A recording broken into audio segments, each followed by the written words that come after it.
Ah, le confinement, ces apéros sur Discord, les siestes de 15 heures, le jogging sous la douche. Je restais chez moi avant que ce soit cool. Je me suis préparé toute ma vie pour ce jour. Puis bon, les sorties en ce moment. Bonjour monsieur l'agent.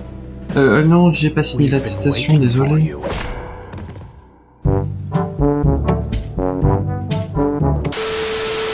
Du coup voilà, je me balade sur internet, je relis des vieux articles, et récemment je suis tombé sur une vidéo dans laquelle Thomas Piketty, l'économiste star de l'école d'économie de Paris, l'enfant prodigue de la gauche, abonné au best-seller, dit des bêtises, des grosses bêtises, sur l'histoire du capitalisme. Alors ça m'a un peu énervé.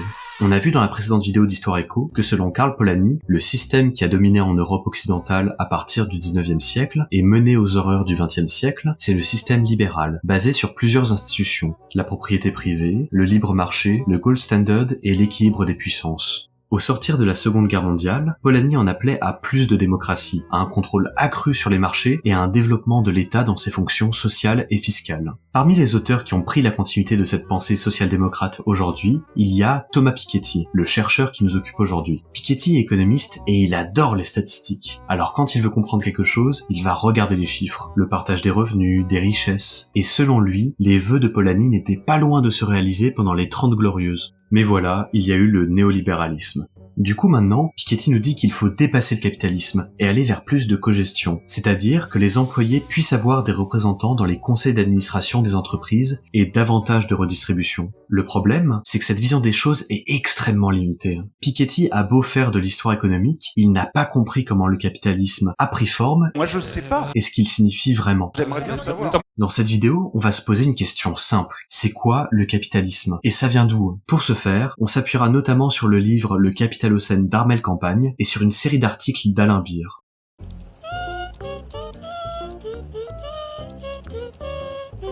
Tout commence dans l'Angleterre du XVe siècle. À cette époque, survient une crise des revenus seigneuriaux, ce qui pousse l'aristocratie anglaise à privatiser progressivement des terres qui étaient jusque-là communales, de manière à accroître ses revenus. C'est ce qu'on appelle les enclosures. On passe alors d'un contrôle collectif et selon les coutumes locales de ces terres, à un contrôle privé, à des fins commerciales. De nombreux paysans sont expropriés et se rendent dans les villes n'ayant plus que leur force de travail à offrir pour survivre. C'est une situation tout à fait nouvelle pour tous ces paysans, dont la grande majorité avait un lopin de terre à cultiver jusque-là. Une nouvelle aristocratie propriétaire Encore ces sales bêtes et démilitarisée apparaît. C'est la gentry. Cette aristocratie cherche à tirer le plus de profit possible de ces terres via le marché londonien. Et souvent, c'est vers la production de laine qu'elle se tourne. Elle s'oppose à une aristocratie féodale, attachée à l'économie d'Ancien Régime, dont elle finit par triompher au cours des guerres civiles anglaises du milieu du XVIIe siècle, aux côtés des marchands. Ce succès se traduit par une libéralisation accrue de l'économie, fin des monopoles et des droits de douane intérieurs, et réduction sévère du pouvoir des corporations. Le marché peut enfin s'imposer. L'essor de ce capitalisme agraire s'accompagne au XVIe siècle du développement d'un capitalisme houillé. Le charbon devient une ressource appropriable et de nouveau, de nombreux paysans sont chassés de leurs terres. De nouveau, on passe d'une production féodale, dans laquelle un seigneur utilise ses serfs pour une production limitée, à une production capitaliste, dans laquelle le propriétaire On dit qu'ils boivent ton sang et qu'ils le remplacent par du pipi. reçoit une rente compétitive d'un exploitant qui lui-même emploie des salariés pour une production massive. Le charbon, abondant et peu cher, part ainsi chauffer des centres urbains en croissance, du fait de l'exode massif des campagnes. Suite à la colonisation britannique des Antilles au XVIIe siècle, un commerce triangulaire est mis en place par certains marchands et propriétaires Ils approchent. C'est trop dangereux ici, je me casse. entre l'Angleterre, l'Afrique et les Antilles. Des esclaves noirs sont arrachés à leurs terres pour être transportés dans les Antilles et contraints au travail dans les plantations de sucre. Le sucre ainsi produit se vend à prix d'or en métropole, mais peine cependant à s'écouler. À la même époque, l'exportation de laine anglaise vers l'Europe s'intensifie et les fabriques se multiplient. Celle-ci fonctionne le plus souvent à l'énergie hydraulique, accessible et bon marché. C'est à partir de la fin du XVIIIe siècle que les choses s'accélèrent. Le coton prend le pas sur le sucre dans la production esclavagiste d'outre-mer et sert à la confection de textiles dans les fabriques anglaises. Des politiques publiques sont mises en place pour interdire l'importation de textiles indiens en Angleterre, tandis que le textile anglais inonde l'Europe. On assiste alors à une industrialisation de la production, c'est-à-dire à une réorganisation du travail au sein des manufactures, ainsi qu'à des métamorphoses dans le marché de l'emploi anglais. Il y a une élimination des coutumes et du contrôle des travailleurs sur le processus de travail, au sein des fabriques cette fois. La machine à vapeur de Watt est développée à cette époque et est progressivement implémentée dans l'industrie naissante. Cette mécanisation, accompagnée de l'afflux massif de travailleurs dans les villes, permet aux industriels de renvoyer les ouvriers qualifiés et de n'avoir plus recours qu'à une main-d'œuvre peu qualifiée, notamment des enfants. C'est la révolution industrielle, qui se généralisera à l'Europe occidentale au cours du 19e siècle. Maintenant que nous avons retracé les origines du capitalisme, penchons-nous sur l'erreur de Piketty.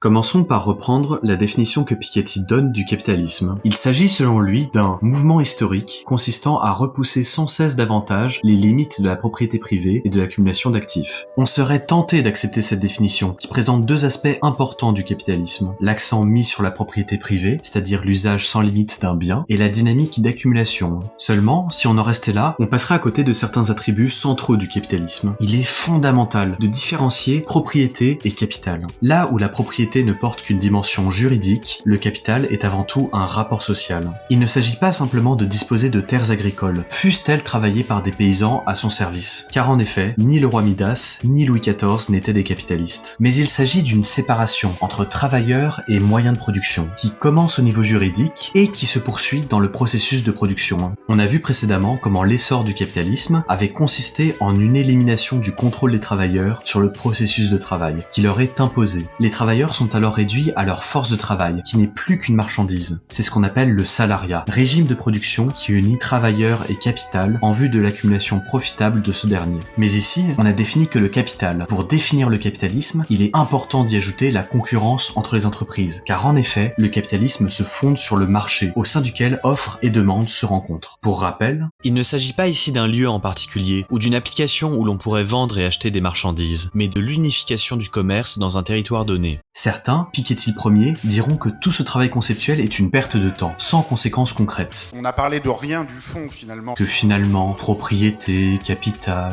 Bon, c'est pas si mal.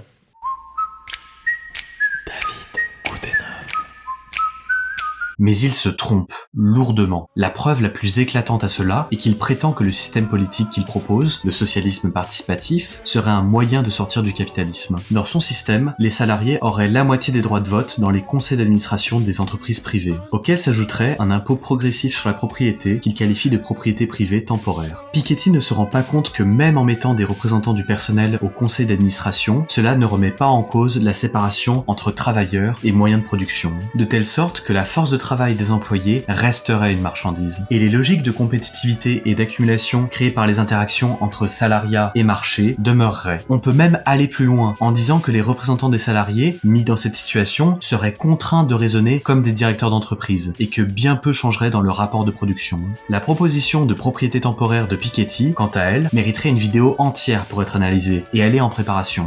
On peut pour le moment se contenter de souligner que si cette proposition aurait bien un impact sur la distribution des richesses et des revenus, elle n'en aurait aucun sur les rapports de production. Le projet politique de Piketty tient plus à une réforme qu'à un dépassement du capitalisme, et on peut le qualifier de social-démocrate. C'est ce qu'expose Frédéric Lordon dans un débat organisé par l'UMA qu'il a confronté à Piketty en janvier dernier. Vous vous respectez tous les deux et nous tous ici on... Si. Cela dit, c'est pas un problème. Il a le droit d'être social-démocrate. Seulement, il s'agirait de ne pas se vendre comme un révolutionnaire quand on ne l'est pas. En définitive, pourquoi fais-tu le marxiste ? Surtout quand ça amène à malmener l'histoire économique et notre compréhension du capitalisme.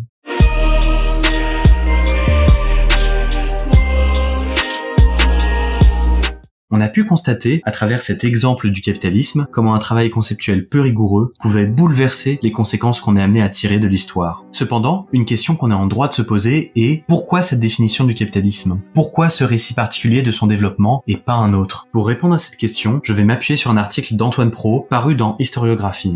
Le vidéaste Eastony a également sorti il y a quelques jours une vidéo de 50 minutes dans laquelle il parcourt en détail cette question, et je ne saurais vous la recommander assez. Reprenons. La différence fondamentale entre entre l'histoire et un roman, c'est que comme l'explique Paul Veyne, l'histoire est un roman vrai. On pourrait penser que cela est permis par un simple examen des faits, que la réalité historique nous sauterait au visage dès lors qu'on prend le temps de la consulter. Seulement, c'est négliger la place de l'interprétation dans la construction du raisonnement historique. Assiste-t-on dans l'Angleterre du XVIIIe siècle au passage d'un régime propriétariste à un autre ou à un point de rupture dans le régime de production? Cependant, une épistémologie qui partirait de l'établissement des faits pour aller ensuite vers leur interprétation pose également problème, car ces faits que l'on veut interpréter reposent eux-mêmes sur d'autres faits, placés dans des argumentations. Par exemple, si l'on admet qu'il y a une crise des revenus seigneuriaux dans l'Angleterre du XVe siècle, c'est parce qu'il existe des témoignages écrits, ainsi que des séries statistiques qui vont dans ce sens et demandent à être articulées.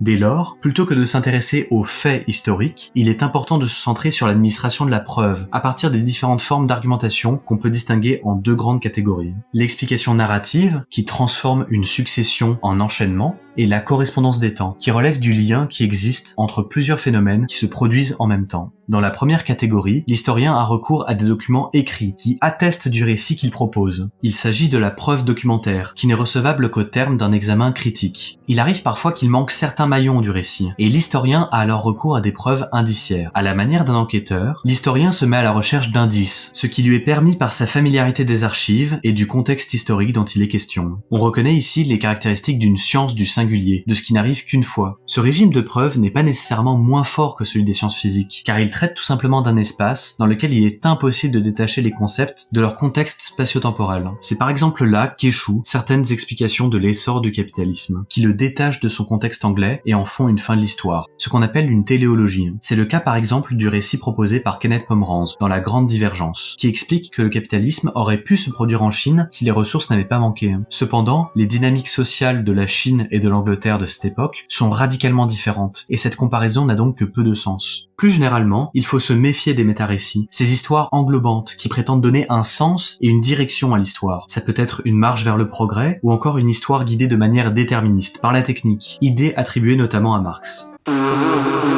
À cet égard, il est particulièrement faux de faire de la machine à vapeur le déclencheur de la révolution industrielle, car celle-ci a commencé avec l'énergie hydraulique et aurait pu continuer avec cette dernière. Il n'y a pas de supériorité technique intrinsèque de la machine à vapeur sur l'énergie hydraulique, mais un contexte de changement dans les rapports sociaux qui lui est favorable. C'est aussi pour cette raison que l'éolipile, le premier moteur à vapeur attesté historiquement, n'a pas mené à l'essor du capitalisme dans l'Antiquité. La deuxième forme d'argumentation de l'historien, la correspondance des temps, qui relie des phénomènes s'étant produits simultanément, se fonde quant à elle sur la preuve statistique. De nombreuses précautions sont à prendre la concernant, comme le risque de confondre corrélation et causalité, ou encore la confiance excessive qu'on est parfois amené à lui accorder.